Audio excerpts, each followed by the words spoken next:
The Mist, over Glenbrae, a Hercule Poirot investigation. The train steamed northward into the heart of the Scottish Highlands, its whistle a lonely cry swallowed by the heaving mist. The carriages swayed gently as they cut through a world of white and grey, where every hill was but a shadow, and every tree a ghost. Within a first-class compartment sat Hercule Poirot, small, precise, immaculate even in motion. He sat perfectly upright, a cup of tea cooling before him, and his reflection, a neat silhouette with the finest moustaches in Europe, wavered upon the rain-streaked glass. Across from him lay a small leather valise, and upon his lap, a folded letter written in a bold Scottish hand. He unfolded it once more, reading it with the same concentrated care as if it were a map to a murderer's mind. My dear Monsieur Poirot, a death has occurred at Glenbrae Manor.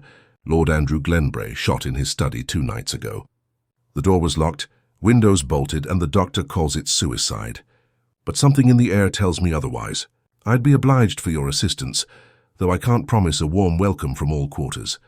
Inspector Alasdair MacLeod, Inverness Constabulary. Poirot's lips curved faintly. A man who is not sure what he believes, he murmured. Always that is where one must begin. Outside the fog thickened, curling like smoke around the window panes. The rhythm of the train wheels became a kind of heartbeat, steady, relentless. Poirot sipped his tea and shivered slightly. Mon Dieu, how these northern mists creep into the bones. It is not the cold that kills a man, it is the silence. A young woman entered the corridor, struggling with her suitcase. Poirot rose at once, ever gallant, and assisted her with a polite smile. "Permit me, mademoiselle." "Thank you, sir," she said, her accent lilting with the Highlands. "Not many folk travel north this time of year." "Indeed," said Poirot. "It seems the mist prefers solitude, and so perhaps do the people." She smiled nervously. "You'll be going to Braemar Holt, then?" "There's nothing beyond it but the moors and Glenbrae Manor." Poirot raised an eyebrow. "Ah, you know it?" "Everyone in the district knows Glenbrae. A grand old house, though cursed, some say." Her voice dropped slightly. "They say the mist never leaves the valley there, even in summer. Bad luck follows that place." Poirot inclined his head thoughtfully. "Perhaps, mademoiselle, the mist is drawn not by the valley, but by the people who dwell in it." When she had gone, Poirot leaned back in his seat, fingers steepled. The conversation lingered in his mind, not for the superstition itself, but for the tremor of genuine fear behind it. He had found in many years of investigation that the whispers of servants and travellers often told more truth than the words of gentlemen. The train slowed as it began its ascent through the Highland passes. Outside, the landscape turned savage and beautiful, a realm of stone and cloud.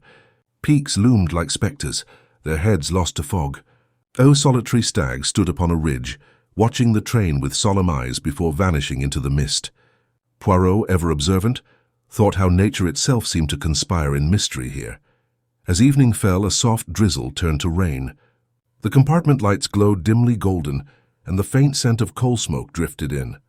Poirot took out his pocket watch, a gift from a grateful client long ago, and saw that it was 10 minutes to 8. The train would soon reach Braemar Holt, the last stop before the line turned east. He brushed a speck of lint from his sleeve, adjusted his tie with ritual precision, and prepared to disembark. There was comfort in order, even when one travelled into chaos. When the train at last slowed to a sighing halt, Poirot stepped down onto the platform. There was no station house to speak of, only a wooden shelter, a flickering lantern, and a solitary porter, who looked half swallowed by his scarf. "Good evening," said Poirot cheerfully. "You have perhaps a car waiting for Monsieur Poirot?" The porter pointed through the fog. "Aye, sir. That'll be the Glenbrae motor car there." The motor car loomed like a shadow on wheels, its headlamps throwing twin tunnels of pale light into the mist. The driver, a lean Scotsman with a cap pulled low, emerged and touched his brim. "Monsieur Poirot?" "You are most punctual." The driver gave a short nod. "Inspector MacLeod said to bring you straight to the manor. Roads'll be rough, keep yourself braced." "Merci, I shall." Poirot settled into the back seat, clutching his valise. "But I advise caution, monsieur. The fog she hides too much." The man grunted non-committally and started the engine. They moved off into the night, the gravel crunching beneath the tires. The road wound upward through a wilderness of rock and pine. The fog pressed close, sometimes parting to reveal a dark loch, sometimes closing in so thick that even the bonnet of the car seemed to vanish. The headlights caught brief glimpses: a stone bridge, a crumbling milestone, a shape that might have been a cairn or something watching. Poirot sat in silence, his little grey cells already whirring. He thought of the dead man, of the sealed room, of the words family tragedy. Always, he found, there was no tragedy so bitter as that which began with love. At last, through the fog, a shape emerged, the silhouette of Glenbrae Manor, vast and brooding upon its hill. Its windows glowed faintly like eyes half asleep. Ivy clung to its walls, and the turrets rose like sentinels over the moor. "Glenbrae, sir," the driver said quietly. "Home to the Glenbraes since the 1600s, and they say to more than just them." "Ah?" Poirot's eyebrow arched. "The ghosts, perhaps?" The driver gave a thin smile. "If there are ghosts, sir, they'll have company tonight." The car drew up to the great doors. The rain had eased, but the mist lingered like breath upon glass. A single lantern burned above the entry, casting long shadows over the steps. Inspector MacLeod stood waiting, a stout man with a ginger moustache and a sturdy, suspicious air. He extended a hand. "Monsieur Poirot, glad you made it. The roads can be treacherous this time of year." Poirot took the hand warmly. "The roads, perhaps, but the hearts of men, those are always the more treacherous." MacLeod snorted softly. "Come in, then. You'll find the house colder than the moors, I'm afraid." As Poirot stepped into the hall, a gust of wind followed, extinguishing the lantern behind him. The great doors shut with a hollow boom. He paused, taking in the surroundings: stone walls, dark portraits, a scent of wax and damp. Somewhere deep within the house, a clock chimed the hour. Poirot adjusted his hat and murmured, "Voilà, the scene of our little tragedy." And as the echo of the clock faded, the mists pressed once more against the windows, as though the Highlands themselves were listening. The doors of Glenbrae Manor closed behind Hercule Poirot with a deep, resonant sound, a noise not unlike the sealing of a tomb. The great hall before him stretched into gloom, lit only by a few weary lamps whose flames wavered in the draught. Stone walls rose high to a beamed ceiling blackened by time, and portraits of long-dead Glenbraes looked down with eyes that seemed to glimmer faintly in the firelight. Inspector MacLeod led the way across the vast flagstone floor, his boots echoing. "It's an old place," he said gruffly, as though apologizing for it. "Built when men thought more of fortresses than comfort. The damp gets into the bones and no fire will drive it out." Poirot followed at a measured pace, his gaze taking in every corner, every flicker of shadow. "It is not the damp, my friend, but the atmosphere," he said softly. "A house where there has been sorrow, it leaves its mark. You feel it even in the air you breathe," MacLeod grunted. "You'll feel more than that before we're through, I shouldn't wonder." They passed under a heavy arch, into a corridor lined with ancestral portraits. The faces were severe, the eyes proud, the kind of family, Poirot thought, who had long ago learned to keep their secrets and their grief alike under lock and key. Halfway down the corridor, a door opened and a woman stepped out, her hands clasped before her. She was of middle years, dressed plainly in black, with the air of one who had seen much and spoken little. "Mrs. Macready," said the inspector. "This is Monsieur Hercule Poirot from London." She curtsied slightly. "The famous detective," she said, her voice low and careful. "You'll find Glenbrae a strange house, sir." Poirot inclined his head. "So I already perceive, madam." "You have been here long?" "All my life, sir. My mother before me, and her father before her. I know this house better than I know myself." "Then you will be of great assistance to us," Poirot replied gently. "The housekeeper sees everything, yes? Even what others wish to remain unseen." For a moment something flickered in her eyes, unease perhaps, or warning. But she only said, "I'll have your room made ready, sir. The blue chamber at the end of the west corridor. If you'll excuse me." She disappeared as silently as she had come. MacLeod snorted. "She's a dour one, but loyal. The Glenbraes have trusted her with everything, and she guards their privacy like a bulldog." "Privacy, yes," murmured Poirot. "Or perhaps secrets." They reached the grand staircase, its banister carved with twisting thistles and roses. Poirot paused at the foot, glancing up the darkened flight. "How still it is," he said softly. "A house that listens." MacLeod gestured toward a pair of doors. "Come along.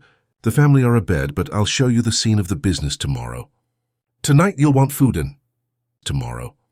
"Tonight you'll want food in." MacLeod gestured toward a pair of doors. "Come along." The family are abed, but I'll show you the scene of the business tomorrow. Tonight you'll want food and rest." Poirot smiled faintly. "Rest, perhaps, but food." He touched his stomach ruefully. Even in tragedy, a man must not neglect his digestion. The dining room was large but bleak, the fire struggling against the cold. A single place had been laid for Poirot, and beside it MacLeod poured him a measure of whiskey from a heavy decanter. "Not my habit," said Poirot, declining with a polite gesture. "Whiskey, she makes too much noise in the head." "But thank you, mon ami." MacLeod shrugged and drank his own. "Suit yourself. I'll not keep you long, but I'll tell you what we know so far." Poirot listened intently as the inspector spoke, the bare facts already familiar from the letter, but now fleshed with the details of place and people. "Lord Andrew Glenbrae," said MacLeod, "was found 2 nights ago in his study, door locked, pistol on the desk, wound to the chest. Doctor says it was suicide. His wife, Lady Elspeth, insists it was not. The children, Colin and Fiona, seem divided. The servants know nothing, or say they don't. Who first raised the alarm? Mrs. Macready. Heard a gunshot just after 11. She tried the door, found it locked, fetched the butler. Old Angus, you'll meet him in the morning, and they broke it in. Found him slumped over the desk. That was Tuesday night." Poirot tapped his fingertips together thoughtfully. "And what was the man himself like, this Lord Glenbrae?" MacLeod hesitated. "Proud, a touch of temper, but respected, kept to himself mostly. Some talk about money troubles, but that's not unusual these days. Still, no one expected this." Poirot's expression softened. "Ah, my friend, no one ever expects this. Yet always there is some small reason. A word spoken, a heart broken, a secret uncovered." He leaned forward. "Tell me, the gun?" "His own. Kept in the desk drawer. 1 shot fired. And the letter?" "Aye, a note to his wife. Said only, 'Forgive me.' Nothing more." Poirot was silent a long moment, his gaze fixed on the fire. Then he said quietly, "A man writes such words only when he feels he has done something unforgivable, not merely when he intends to die. There is a difference, you understand?" MacLeod frowned. "You think he was guilty of something?" Poirot shrugged delicately. "I think, mon cher, that guilt and death are often found in the same room, but not always in the same person." The inspector gave a short laugh. "You've a way of twisting a man's thoughts, Monsieur Poirot. No wonder criminals fear you. Not fear, my friend, only truth. It is she who frightens them, not I." When Poirot retired that night, the west corridor was silent as a tomb. His room, the Blue Chamber, overlooked the moor. He drew the curtains back for a moment and peered into the fog. It lay thick upon the land, a rolling sea of white. Somewhere far off an owl called, mournful and low. He undressed methodically, set his shoes neatly side by side, and sat upon the edge of the bed, deep in thought. The house creaked softly around him, as though exhaling secrets in its sleep. "Glenbrae," he murmured. "A family, a death, a locked room. And always the mist." He extinguished the lamp. The darkness was complete, save for the pale gleam of the moon behind the fog. Poirot lay awake for a long while, listening. Somewhere below, a door closed softly. Footsteps, slow, deliberate, crossed the hall. Then silence again. He smiled faintly in the dark. "Eh bien," he whispered. "Already the ghosts begin to move." The next morning dawned pale and wet. A faint drizzle clung to the windows, and the moor outside lay shrouded in a silver mist that seemed unwilling to lift. Poirot rose at 6 precisely, as was his custom, and began his small rituals of order, the brushing of his moustaches, the careful folding of his tie, the exact alignment of his shoes before the fire. At 7:30, Inspector MacLeod appeared at his door. "If you're ready, Monsieur Poirot, I'll show you the study." Poirot nodded briskly. "Très bien. Let us go and listen to what the room will tell us." They crossed the hall, their footsteps muffled on the thick carpet. The house was quiet, the air heavy with the smell of wood smoke and polish. Poirot's eyes moved constantly, a vase slightly askew, a thread upon the stair, a door that had been opened more often than the others. To MacLeod these things meant nothing. To Poirot they spoke volumes. The study lay at the far end of the east wing. Its door was heavy oak, iron-banded, with a lock that gleamed faintly in the morning light. A faint discoloration near the handle showed where someone's hand had lingered, perhaps too long. MacLeod produced a key. "We had to break the old lock when we first entered," he said. "But the carpenters fitted a temporary one now."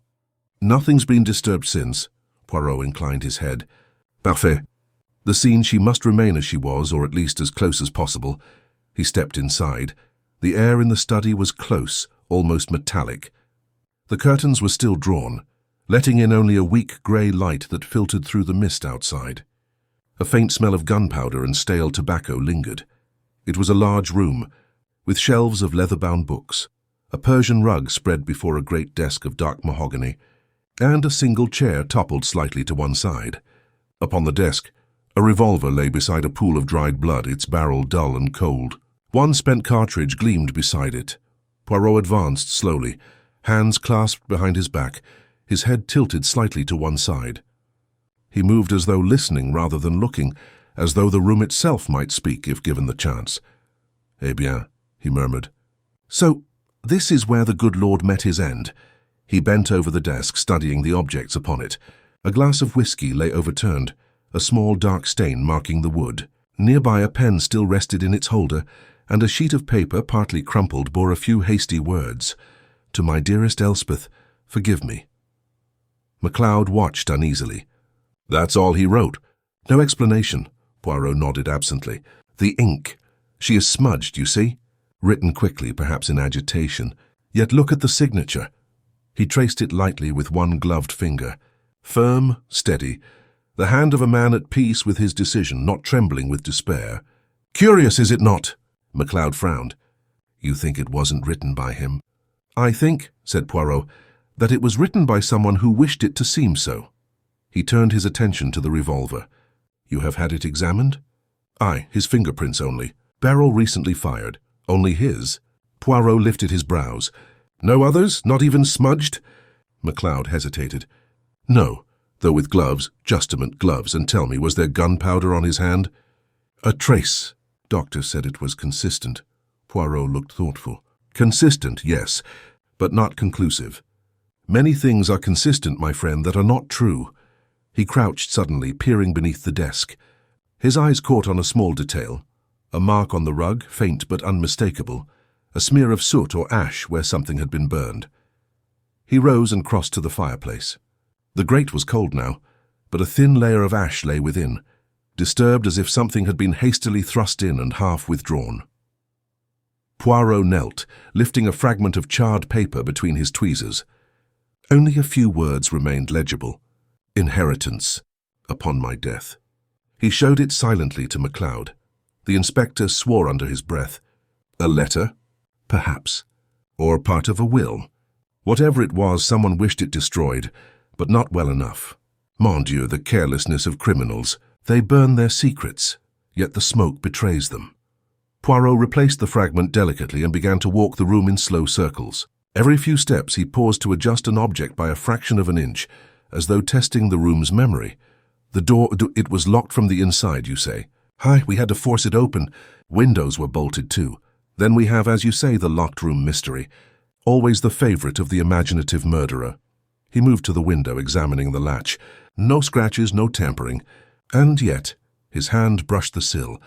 A faint smear of oil here beneath the catch. Old perhaps, but not ancient. MacLeod came to look. "What are you thinking?" "That this window has been opened more recently than its appearance suggests." Poirot turned then to the door. He ran a fingertip along the frame, stopping where the paint cracked slightly near the lock. There, half hidden beneath the flaking wood, was a small round patch. "Smooth, deliberate. Tiens," he said softly. "Do you see, mon ami? A second keyhole, long painted over." MacLeod stared. "By heaven, you're right. But what in blazes? An older lock, perhaps.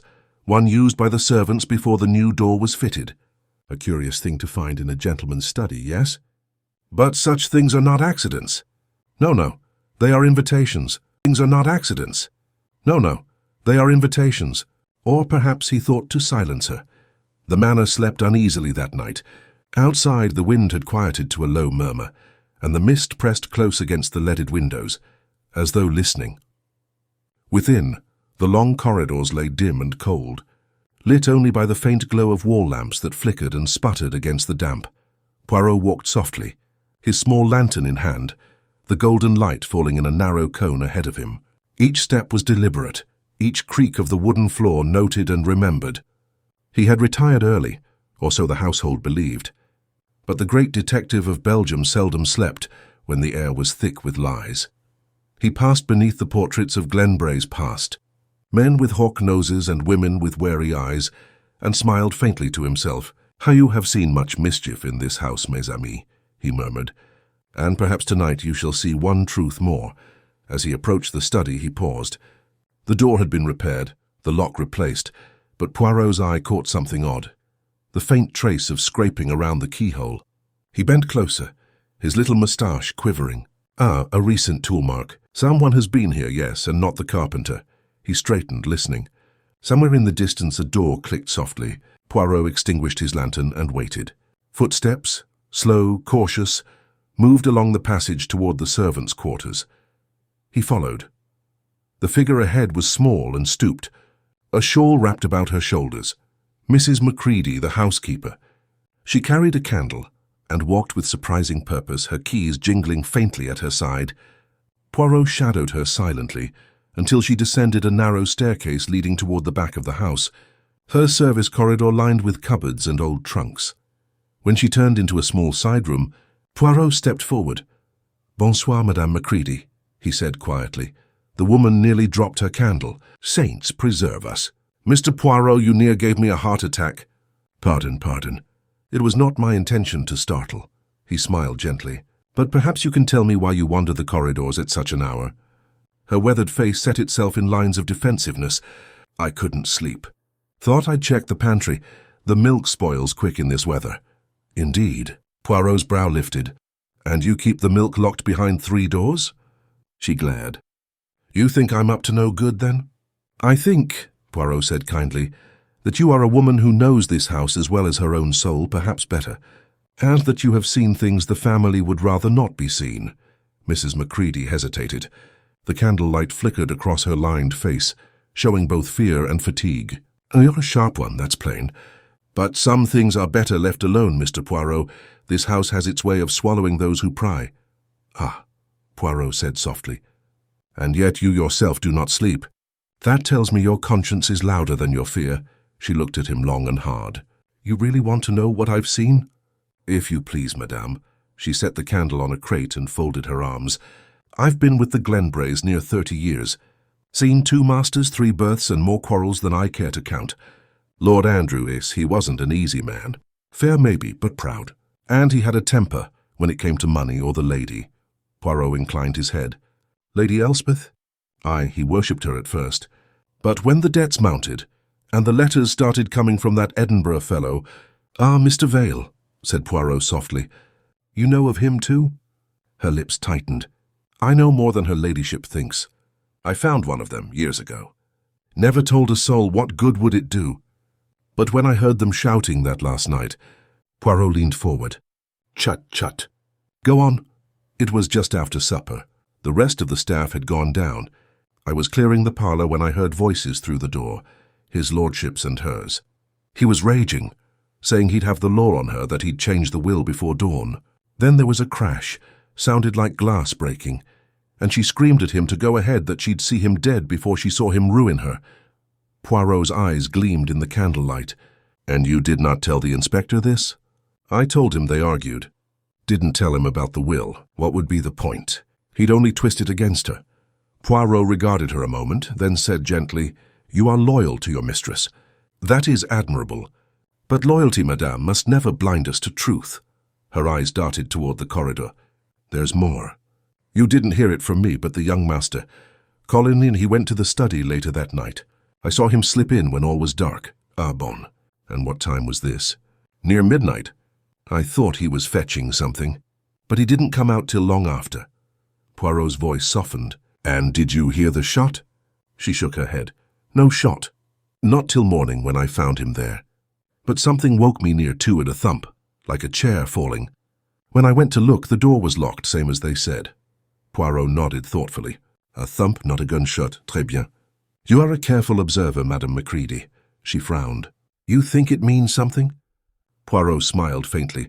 "Everything means something when arranged in the proper order." He turned to leave, then paused. "One last question. The key to the study, it was kept where?" "On the ring with the others." "But that one's not been used in years. The master had his own." Poirot's gaze sharpened. "And the lock, it is new." "No, same as ever." "Why?" he smiled. "Because, madame, I believe your house hides a secret passage of sorts, a second way into the study. Perhaps an old mechanism, painted over and forgotten. It would not be the first I have seen." Mrs. Macready crossed herself. "Lord preserve us. There's been talk of such things. A servant's door walled up long ago." Poirot took her hand briefly. "You have been most helpful. Say nothing of this to anyone, Hein. Even the inspector. For now we listen and wait." He left her standing in the dim corridor, her candle guttering as a draught slipped through unseen cracks.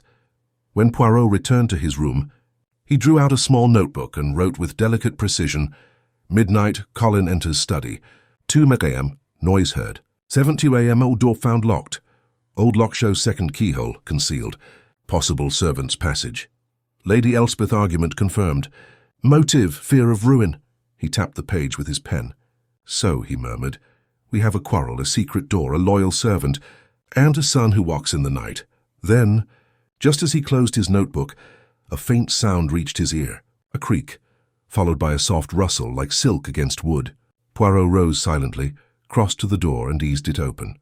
The corridor was empty, but upon the floor lay a small folded scrap of paper. He stooped, picked it up and unfolded it carefully. It contained only 4 words written in a woman's hand. "He knows the truth." Poirot stared at it for a long moment. Then he smiled very slightly. "Ah," he whispered, "so the game begins in earnest."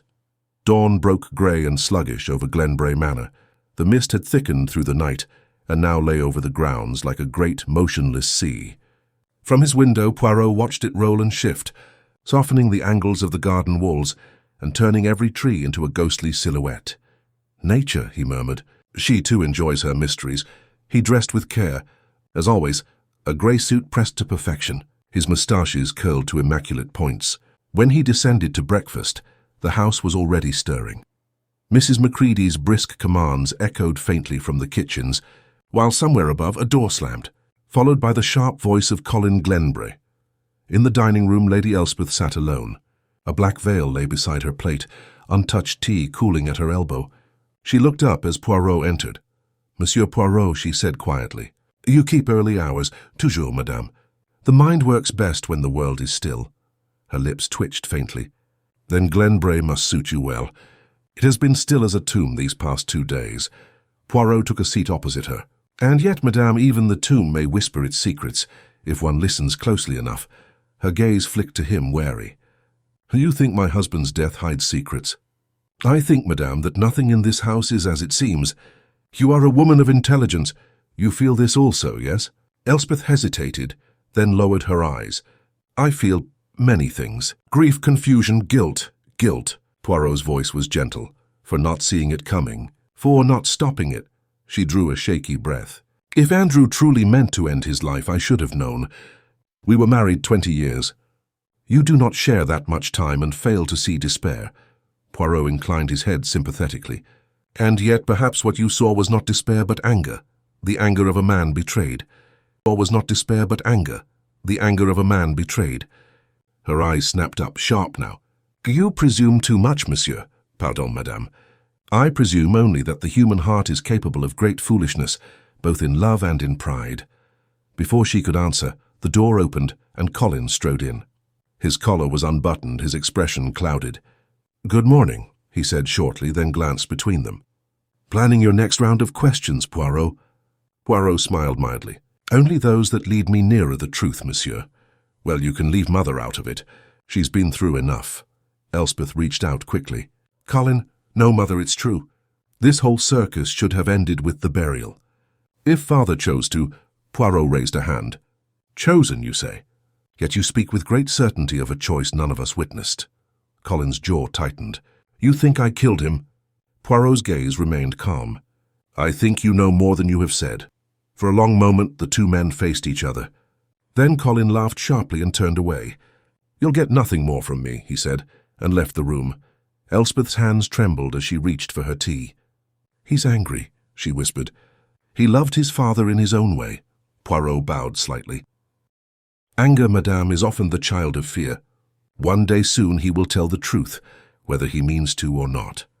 An hour later, Poirot and Inspector MacLeod stood once more in the study. The curtains had been drawn back, allowing the cold morning light to fall upon the room. Dust motes drifted lazily in the air, glinting like tiny fragments of glass. MacLeod watched as Poirot knelt by the desk, examining the skirting board. "You're certain there's a hidden door?" Poirot smiled faintly. When one builds a house of such age, there are always hidden things, passageways, false locks, compartments. The English, they love their secrets. Eh bien, the Scots perhaps more so. He traced his fingers along the wood, pausing where a faint ridge interrupted the smooth surface. Voila! You see here the outline of a panel nearly invisible, and this old keyhole painted over many times. MacLeod crouched beside him. "I'll be damned!" "How'd you spot it?" "Because," said Poirot, "someone else already had. The paint here, she is new. Someone opened this not long ago." MacLeod's brows drew together. "So that's how the killer locked the door from the outside." "Precisely." Poirot tapped the panel lightly.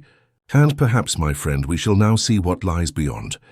With MacLeod's assistance, he pried at the edge of the panel. It resisted at first, then gave with a dry creak. Behind it lay a narrow, dust-choked cavity, barely wide enough for a man to pass through. The air that escaped was cold and stale, carrying the scent of stone and age. "A passage indeed," murmured Poirot, "perhaps once used by servants, long forgotten." "It runs toward the west wing, I think." MacLeod peered inside. "We'll need a light." Poirot held up his lantern. Its glow revealed a short corridor of rough stone, leading to what appeared to be another panel some 10 feet away. They stepped carefully within. The air was damp, their footsteps muffled by years of dust. Spiderwebs brushed their faces. At the far end, MacLeod pressed against the opposite panel, and it swung open into a small alcove behind a tapestry in the corridor outside. "Good Lord," he breathed. "So anyone could have gone in and out unseen." "Not anyone," said Poirot softly. "Only one who knew of it, one who had cause to hide." He turned back into the passage, studying the walls. His light caught on something near the floor, a small metallic glint half buried in dust. He bent, plucked it up and held it to the light. It was a cufflink. Gold, engraved with the initials C.G. MacLeod, whistled. "Colin Glenbrae." Poirot turned the object between his fingers, his expression unreadable. "Perhaps. Or perhaps, my friend, someone wishes us to think so." He slipped the cufflink into an envelope. "The truth, she is like this passage, narrow, dark, and full of cobwebs. But at the end, there is always light." When they emerged, the household was already stirring with nervous energy. Word of their discovery spread quickly. Fiona appeared at the door, pale and anxious. "You found something, didn't you?" she asked. Poirot regarded her gently. "Yes, mademoiselle. A passage long forgotten, and perhaps a path to the truth." Her eyes flicked toward the corridor. "Then it's true. Someone could have gone in or out without breaking the door." "Indeed," she hesitated. "Then Colin—" "He's innocent?" Poirot tilted his head. "That depends, mademoiselle, on whether he was the one who used it or the one it was meant to deceive." She looked stricken. "You think someone is framing him?" Poirot smiled faintly. "I think perhaps that someone in this house is clever enough to make guilt look like love, and love look like guilt." Her lips parted as though to speak. Then she turned and hurried away. Later that day, Mr. Harding the solicitor arrived, a thin, nervous man with ink-stained fingers and a manner of perpetual apology. Poirot and MacLeod received him in the library. Harding wiped his spectacles. "A dreadful business, gentlemen, dreadful. I had the greatest respect for Lord Glenbrae. We spoke only a week before his death. He was in fine spirits." "Then the idea of suicide would surprise you?" Poirot asked. "Utterly." Harding's hands trembled slightly as he drew papers from his case. "But there is one matter that may be of interest." He unfolded a document, the will. "Lord Glenbrae made an amendment not long ago. In the event of his death by his own hand, the entire estate would pass to Lady Glenbrae alone." MacLeod let out a low whistle. "So if it looks like suicide—" Poirot nodded. "Then only one person gains everything." Harding looked miserable. "I hesitate to say it, but the law is clear." Poirot thanked him and dismissed him gently. When the man had gone, he turned to MacLeod. "You see, my friend, we approach the heart of the matter. A man who dies by gunshot, a letter of forgiveness, a will that rewards suicide. Quelle coïncidence!" MacLeod frowned. "You think Lady Elspeth arranged it?" Poirot smiled faintly. "Perhaps." Or perhaps she only played her part in a tragedy written by another hand. He looked once more toward the misted windows, where the grey light deepened into shadow. "Come, mon ami," he said softly. "This house, she still has more to tell us." Evening descended early upon Glenbrae that day, the light fading into a blue-grey hush that seemed to drain the colour from the world. Lamps were lit throughout the house, their yellow glow flickering across portraits and gilt frames, catching the solemn eyes of long-dead Glenbraes. In the study, Poirot stood before the hearth, gazing down at the cold ashes that filled it. He had asked that the fire not be touched, since the night of Lord Glenbrae's death. Now as he knelt with a small brass poker and his lantern, he worked with quiet precision, sifting through the cinders as a jeweller might sift through dust for diamonds.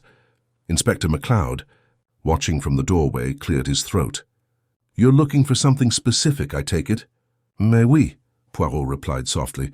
"In murder, the guilty man or woman, they always forget something. They burn the paper, but not the ink. They clean the weapon, but not the shadow it leaves." He prodded gently, and something blackened and brittle caught his eye, a curled fragment of parchment. Using tweezers, he lifted it delicately into an envelope. "Look, my friend," he said, holding it under the lantern. "Part of a letter, burned but not completely consumed. You can see the edge of mud." "Forgive me, E." MacLeod frowned. "E for Elspeth?" Poirot nodded slowly. "Perhaps. Or perhaps for someone else entirely." He gathered several more fragments. Some bore traces of handwriting, others only half-words. "Truth. Affair. Edinburgh." MacLeod rubbed his chin. "So that's what the old lady meant about the burned letters. Fiona said her mother destroyed them." "Indeed," said Poirot, "but she did not burn them well enough. A sentimental heart cannot bring itself to finish destruction. Even guilt hesitates before the flame." He placed the ashes carefully into a case. "We shall have these examined under the magnifier. But I think, mon ami, that already they tell us what we need." MacLeod leaned on the desk. "You think Lord Glenbrae found one of these letters, and that's what set everything off?" Poirot smiled faintly. No, not one of them. All of them. He found them, he read them, and he confronted the lady. Then someone ensured he would read no more. The inspector stared. "You mean the wife killed him?" "No. I mean only that love, when betrayed, becomes a weapon sharper than any bullet. Who pulled the trigger? That we shall yet learn." That night, as the house lay silent under its shroud of mist, Poirot sat in his guest room, the burned fragments spread before him like pieces of a puzzle. He bent over them with his magnifying glass, lips pursed. One piece, barely the size of a postage stamp, bore the words, "Not meant to harm him." "Only to frighten." Poirot leaned back, eyes narrowing. "Tiens!" he murmured. "To frighten, not to harm. Then it was a plan gone wrong." He heard a soft knock at the door. When he opened it, he found Fiona standing there, her face pale in the lamplight, her eyes wide and haunted. "Monsieur Poirot," she whispered. "May I come in?" "Mais naturellement, mademoiselle." He ushered her inside and offered her the chair by the fire. "You are troubled." Her the chair by the fire. "You are troubled." She clasped her hands tightly. "You've been asking about the letters." "Oui. They were my mother's," she said after a pause. "From a man in Edinburgh. But it wasn't what everyone thinks. There was no affair. Not really. He was a friend from before her marriage. Father found out last year. He was furious. He said she had disgraced him." Poirot watched her carefully. "And your mother, she burned the letters?" "Yes, she swore she'd never see or write to the man again." Fiona's voice trembled. "But the damage was done. Father became cruel. He accused her of lies, of deceit. He even said she was trying to poison him. She wasn't. She only wanted peace." Poirot nodded slowly. "And you, mademoiselle, where were you that night?" "I was in my room. I heard shouting from the study, then a gunshot. When I ran down, the door was locked. Colin was already there, trying to break it open." "Your brother," said Poirot softly. "He was fond of your mother, yes?" "Yes, he always took her side. Father and he, they fought often. Over money, perhaps." "Over everything." Poirot tilted his head. "Tell me, mademoiselle, when your father died, were you relieved?" Her breath caught. "What a question!" "A necessary one." She hesitated, then whispered, "Yes, for her sake." Poirot's eyes softened. "You are a good daughter. But goodness, too, can be used, by those clever enough to see it." Fiona looked puzzled. "I don't understand." No, not yet, he murmured. But you will. He rose and bowed. You have been most brave, mademoiselle. Go now and rest. The truth, she is almost ready to show herself. As she left, Poirot's gaze fell again upon the fragments of the letter. He read once more the half-visible phrase, "Only to frighten." "Ah," he said softly, "so you did not mean to kill. But perhaps someone else did." The following morning brought another visitor, a telegram from Edinburgh. Poirot unfolded it over breakfast while MacLeod poured coffee. It read, "Re your inquiry. Individual corresponding with Lady Glenbrae, one Dr. Henry Latham. Physician, formerly treated Lord Glenbrae for nervous condition. Suspended 1931. Fled debts. Edinburgh Police." Poirot raised his brows. "A doctor who becomes a debtor, who writes to his patient's wife. Intriguing, n'est-ce pas?" MacLeod frowned. "So he wasn't a lover but a doctor. That changes things." "Everything," said Poirot. "If Lord Glenbrae thought his wife was conspiring with this man, perhaps to declare him insane, to control his estate. Ah, voilà. Motive enough for fury. And for someone else," said MacLeod grimly, "motive enough to shut him up before he ruined them all." Poirot smiled thinly. "We are of one mind, mon ami. Yet one puzzle remains. Who planted the cufflink in the secret passage? A careless man or a cunning woman?" He sipped his coffee thoughtfully. "It is nearly time to gather our little company in the drawing-room. Mais pas encore. Not until I know who last saw the doctor, and why his letters smelled faintly of whiskey." MacLeod blinked. "Whiskey?" Poirot's moustaches twitched. "Fouille, the ink upon the fragments. It carries a scent most distinctive. Only one man in this house drinks such a blend. And he, I think, has been trying very hard to forget. That afternoon, Poirot requested to see Colin Glenbrae in private. The young man arrived, his eyes red, his manner defiant. "You wanted to see me?" "Ah, yes, monsieur." Poirot gestured to the armchair. "Please sit. We have much to discuss. I've told you everything I know. Mais non. You have told me only what you wish me to know." "There is a difference." Colin's mouth tightened. "You think I killed him?" Poirot regarded him steadily. "I think you confronted him that night. You quarreled. Perhaps you even struggled. But the gun, she did not fire by your hand, did she?" Colin's shoulders stiffened.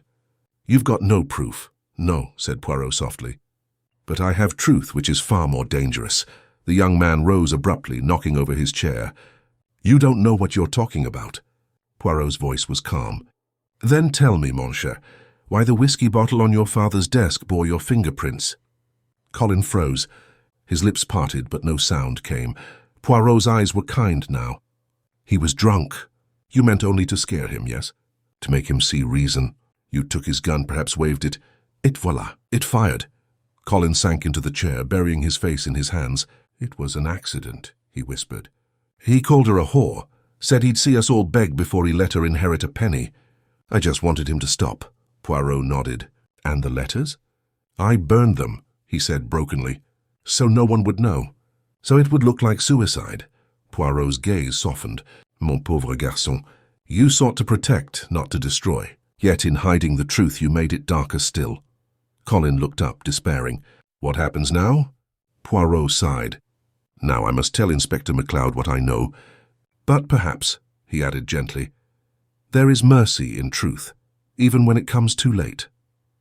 That night, as the mist pressed once more against the windows, Poirot stood alone by the hearth.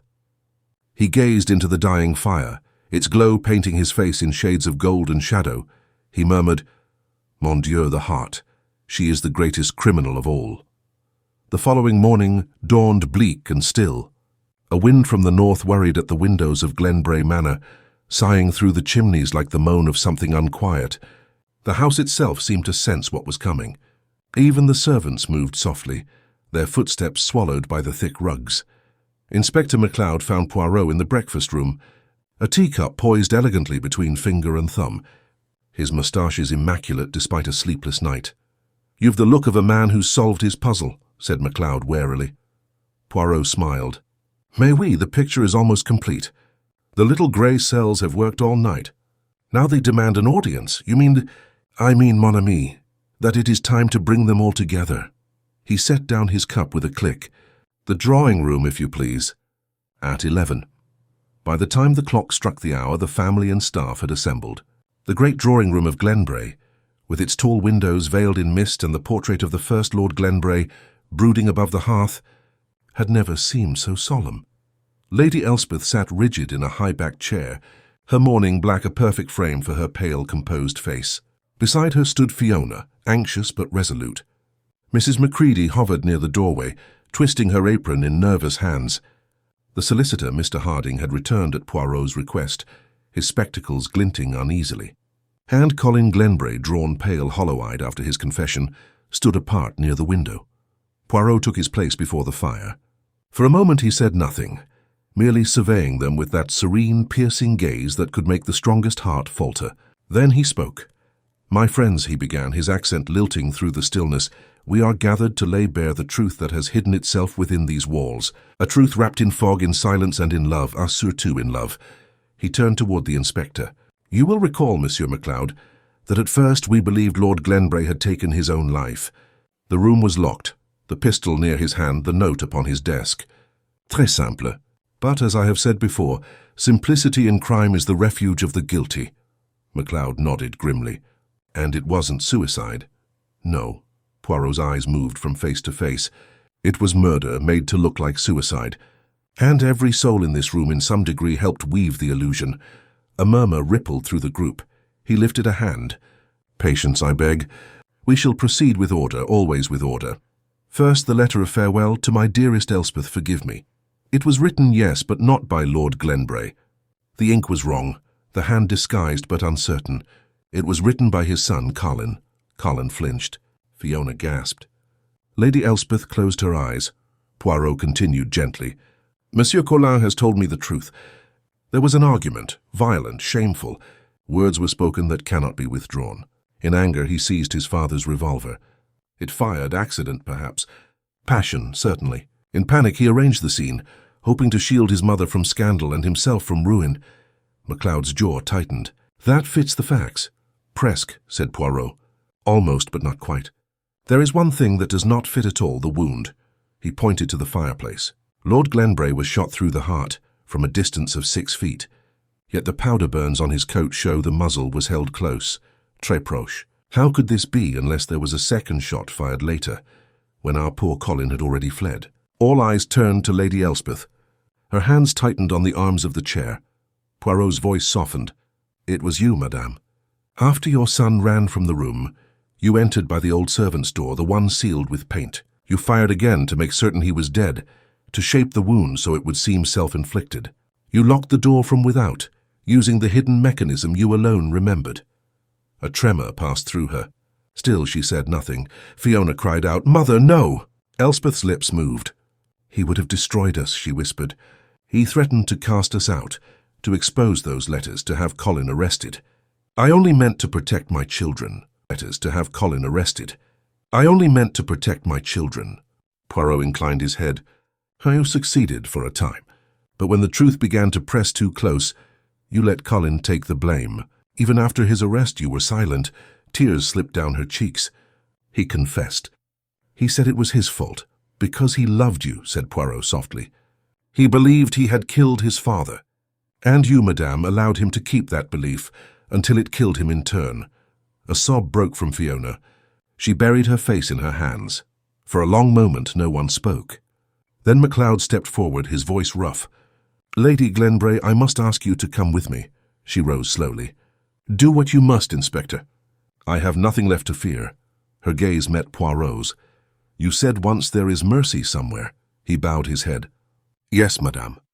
But mercy and justice, they walk the same road, only at different speeds." She smiled faintly, then allowed the inspector to lead her away. When the door had closed behind them, silence settled once more upon the room.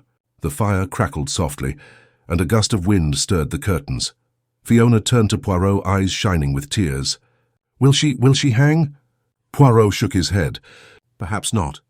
The Crown may see the act as one born of passion and despair. Mais, ma pauvre enfant, whatever the verdict, the punishment has already begun." He walked to the window, where the mist pressed against the glass like ghostly hands.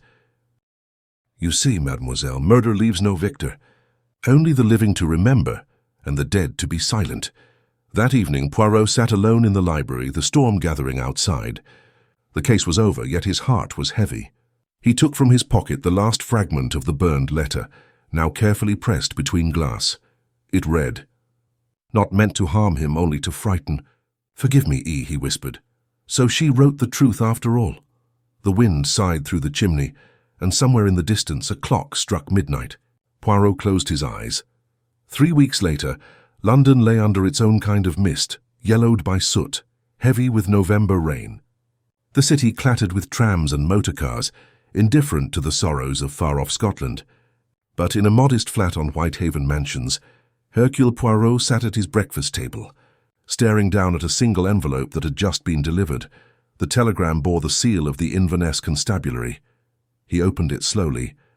Colin Glenbrae found dead in cell. Left note. I did not kill him, she did. MacLeod. For a long moment Poirot sat perfectly still.